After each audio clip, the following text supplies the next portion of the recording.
Boa noite, quinta-feira, Brasília, 19 horas. Mais uma live. Vai ser bastante curta hoje, estou sem ninguém do meu lado aqui. E dar algumas informações. A semana bastante complicada, né? Muitas coisas aconteceram. Mas vamos lá.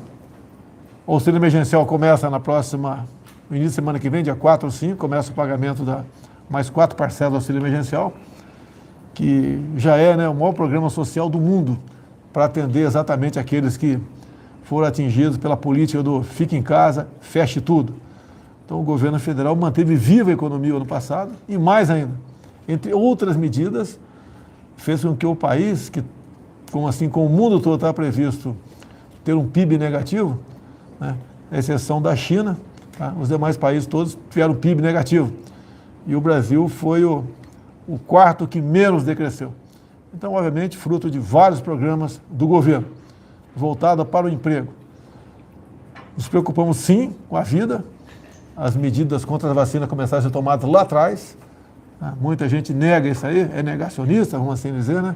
Mas a verdade é que hoje em dia, graças ao trabalho do ministro Pazuello, hoje em dia temos condições de dizer que até o final do ano teremos por volta de 500 milhões de doses de vacina no Brasil. Ontem, se não me engano, ontem passamos a marca de 500 mil doses aplicadas.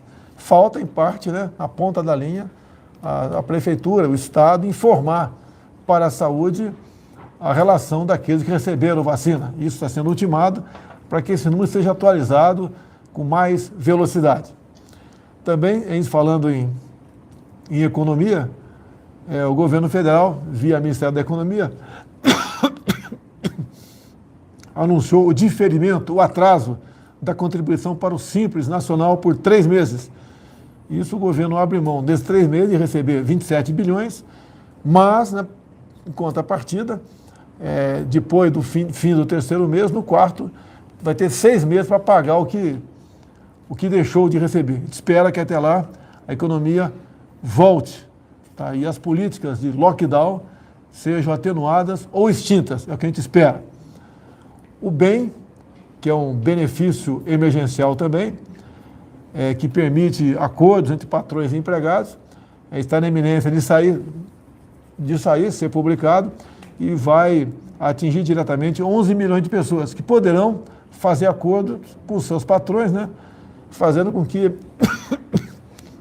seus empregos sejam mantidos. O PRONAMP também está na reta final, que é um programa nacional de apoio às microempresas, empresas de pequeno porte, que nasceu lá com o senador Jorginho Melo, Santa Catarina, está em vias de ser publicado também. E assim sendo, vai ajudar diretamente a grande parte daquele pessoal que trabalha em restaurantes, hotéis, que com essa política de fica em casa, tirou-lhes o emprego. Outra coisa, o orçamento está previsto para ser votado hoje, caso seja votado hoje, nos próximos dias nós vamos antecipar o pagamento do 13º salário, a primeira parcela do pagamento do 13º salário dos aposentados e pensionistas do INSS. A imprensa publicou hoje, né? Até fiquei muito surpreso, uma fala da Angela Merkel, falando sobre o cancelamento de um lockdown previsto para a Semana Santa, isso mesmo. E ali, tá, ela fez ali uma meia-culpa, tá, e falou que foi um erro. Quem falou foi ela, isso eu estou lendo que está nos jornais, que já tem um jornal aí, como eu falei isso ontem no cercadinho aqui, que eu estaria mentindo. Então, se eu estou mentindo é porque eu estou lendo todos os jornais, né? Os jornais erram em muito, né? Mas aqui, nesse caso, nós conferimos aqui com o tradutor, né? Realmente, ela falou tudo isso aqui. E alguns jornais disseram que ela teve 4 minutos de história, né?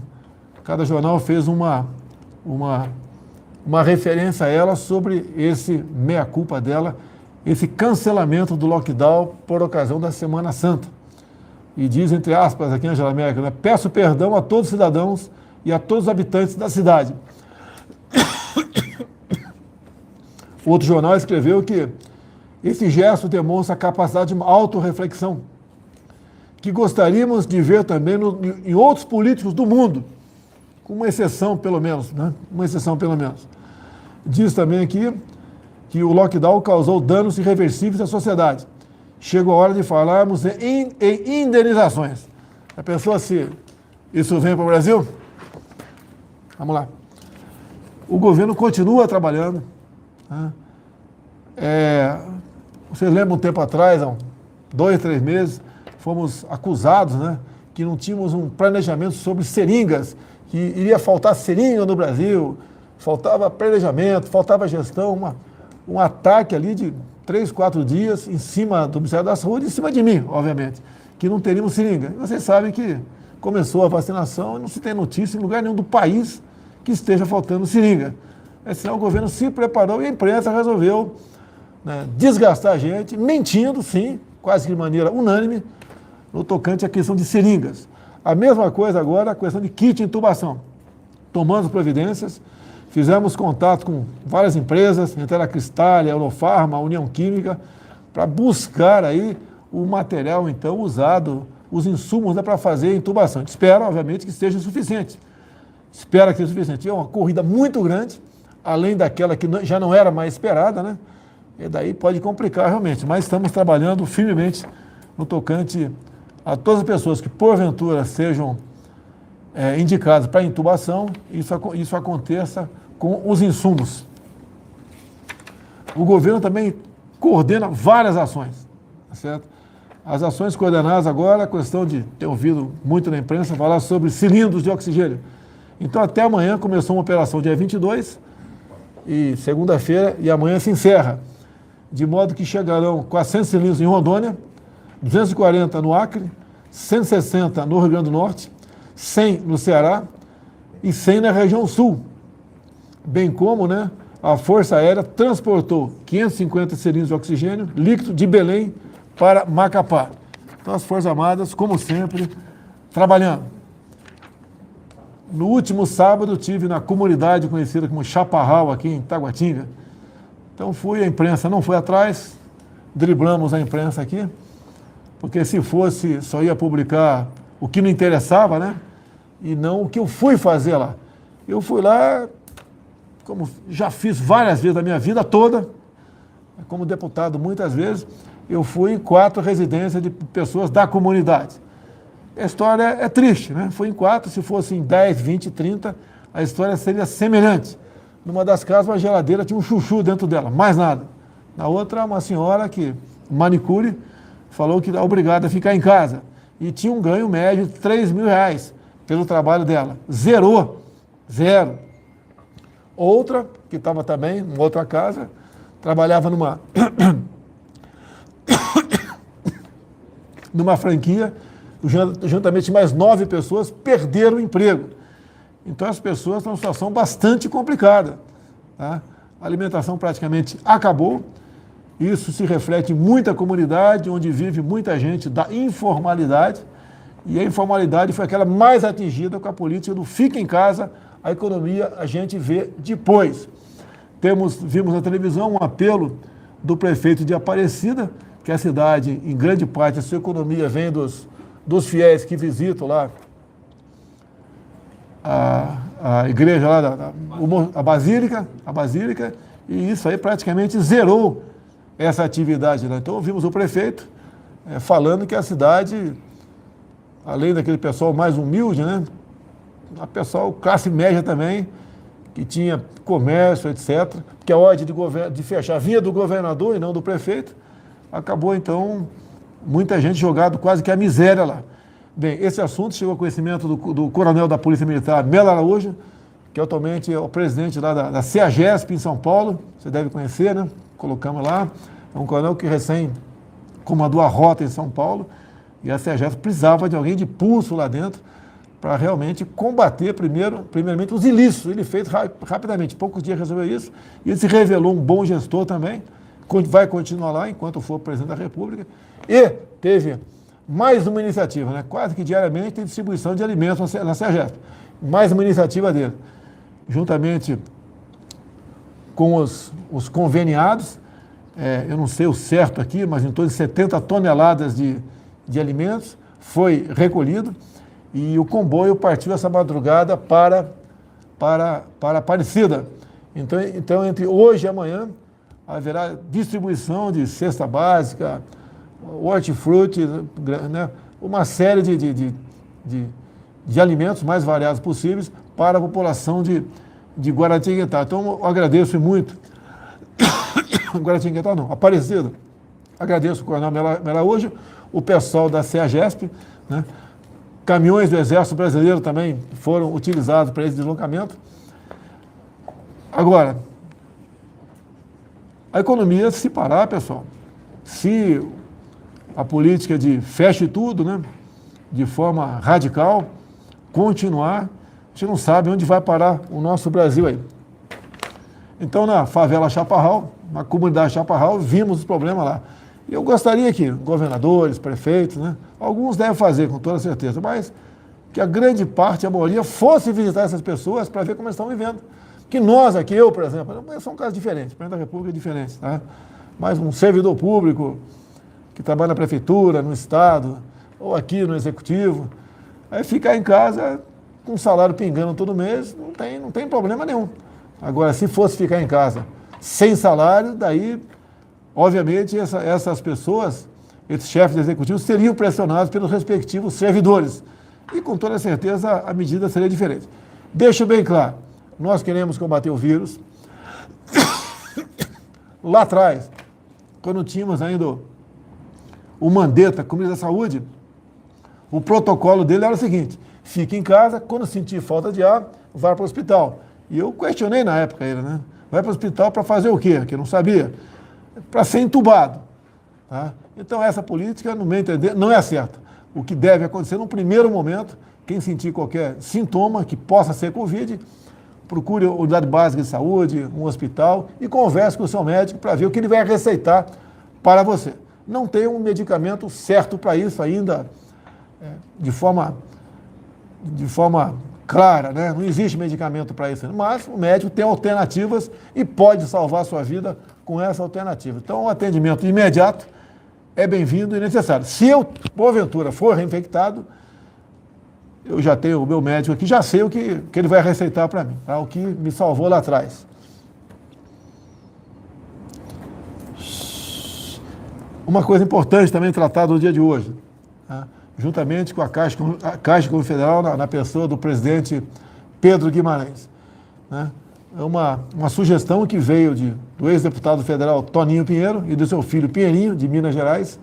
Nós levamos esse pleito aqui há 2 semanas para o presidente da Caixa e ele tomou uma decisão que realmente beneficia a Santa Casa. Primeiro, diminuiu os juros de quem tem empréstimo junto à Caixa Econômica Federal e também criou uma nova linha de crédito com carência de 6 meses com juros bastante baixos, né? E esses bilhões que estão à disposição, caso a Santa Casa assim o deseje, né, porque é um endividamento, está à disposição das mesmas para que ela possa aí ter mais meios para melhor atender a população. Mas ainda, como sempre,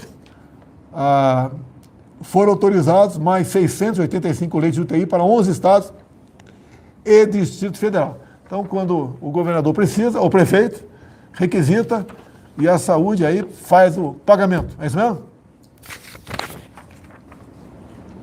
Agora, a Anvisa recebeu o pedido de uso emergencial para a vacina Janssen. Então, mais uma vacina que, caso aprovada pela Anvisa, estará à disposição. E já foi comprada. Tem um assessor da saúde aqui dizendo que já foi comprada. E eu sempre disse, não adianta querer fazer uma narrativa, né? Entre eu e a vacina existia a Anvisa. Você tem que respeitar. Daqui a pouco começa a chegar coisa aí de, não sabe, fabricado onde e distribui para a população. E coloca em risco a saúde pública. Então, todas as vacinas, né, que foram aprovadas pela Anvisa, nós compramos.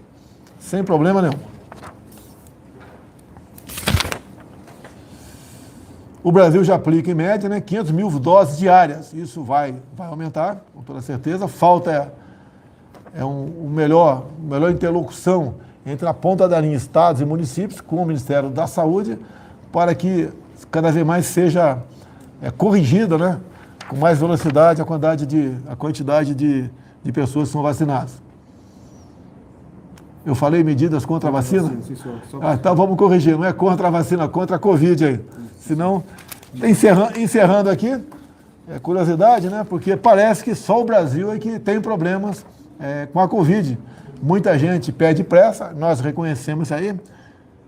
Tudo que for possível fazer, o Pazuello fez lá atrás e agora o Queiroga continua com esse trabalho, mas a questão de vacinas tem uns problemas no mundo todo. Aqui, ó, notícia da imprensa aí. Japão sofre lentidão em vacinação contra a Covid por falta de vacinas e seringas. O que não faltou no Brasil está faltando no Japão. Com atraso nas vacinas, a Itália fechará lojas.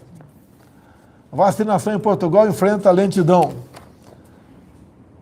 Problemas que explicam por que a União Europeia está atrasada na imunização. Então, problemas vários países têm, tá? Não é uma exclusividade do Brasil, que não é atraso, né? É a quantidade de vacina. O mundo todo quer. Alguns acham que comprar vacina é pegar um avião aqui lá fora e botar para dentro e trazer para cá. Não é assim, não tem vacina dessa forma disponível no mercado. Isso vem de projetos, de acordos que fizemos lá atrás, e estão chegando aqui agora. Estamos fabricando no Brasil, se não me engano, 5 milhões por semana de doses, né? Não, mas são... Quantos por semana?